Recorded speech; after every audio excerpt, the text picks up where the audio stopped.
Bismillahir Rahmanir Rahim. Alhamdulillahi Rabbil Alameen. Wassalatu wassalam ala Rasulihil Kareem. Rabbi shrah li sadri wa yassir li amri wahlul 'uqdatan min lisani yafqahu qawli.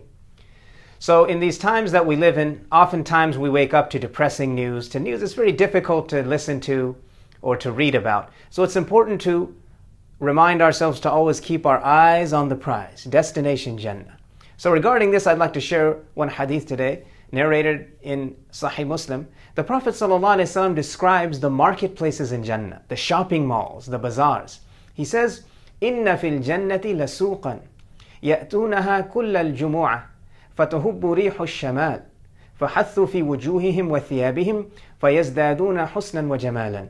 He says that in Jannah there are actually marketplaces where people gather. And Imam Nawawi is very clear about how these marketplaces are. He says, يَجْتَمِعُونَ فِيهِ كَمَا يَجْتَمِعُ النَّاسُ فِي الدُّنْيَا فِي أَسْوَاقِهَا. He said the people will gather in them just like they gather in this world in their shopping centers or in their malls. And so they will come, and this will be once a week. And then what's going to happen is that there's going to be a wind that's going to blow, and the believers will feel the effect of this wind. So before we get to that and the effect, we see that the marketplaces in Jannah or in paradise are not going to be like they are here. When you go to a marketplace here, especially one which requires bargaining, the person trying to sell you something will do anything. So he will say, for example, he'll ask you, "Where are you from?" And you say, "Oh, I'm from Sudan." He says, "Oh, you're from Sudan. My cousin's brother's uncle visited Sudan in 1975. Just trying to do anything to make a connection. And then you ask him, "How much does this cost?" And they say, "Hey, for you it's a special price because you're a good man." How do you know I'm a good man? I just came in here 5 minutes ago and you're saying I'm a good man. So Jannah is free of this. The marketplaces, they don't have this artificialness in them. Now, the other thing I want to mention about paradise, it's important for us to remember, is Allah described it in so much detail. And so He wants us to use our imagination. And thinking about Jannah, imagining what's in paradise, is fun. It doesn't matter what age you are. And this is something which also helps to motivate us. And no matter what you're thinking, as the Prophet ﷺ told us, it's just beyond imagination. So now, as the believers are going through this marketplace, a wind is going to come and kind of go over their face and their clothes and everything. And it's going to increase them in their handsomeness, in their beauty. They're going to smell better.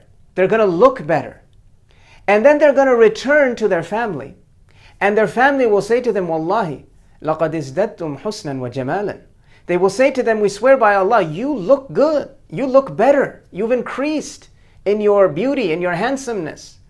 And then they will say to them, وَأَنْتُمْ وَاللَّهِ لَقَدْ ازْدَدْتُمْ بَعْدَنَا حُسْنًا وَجَمَالًا. And you too have increased in beauty and in handsomeness. And you look better as well. Remember, in Jannah, everybody is young and strong and in their peak physical condition and in the prime of their youth.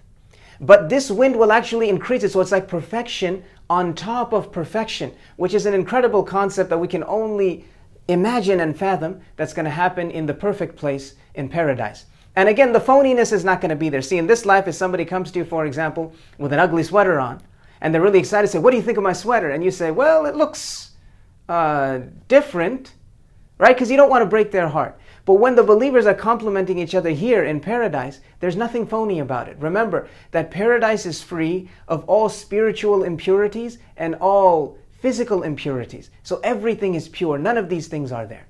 And the last point I want to mention about paradise, as we all aim to achieve it, is that many times in this life, we just think of all those things that we can't do. So we say we can't eat this, or we can't drink this, or we can't go over here, we can't go over there.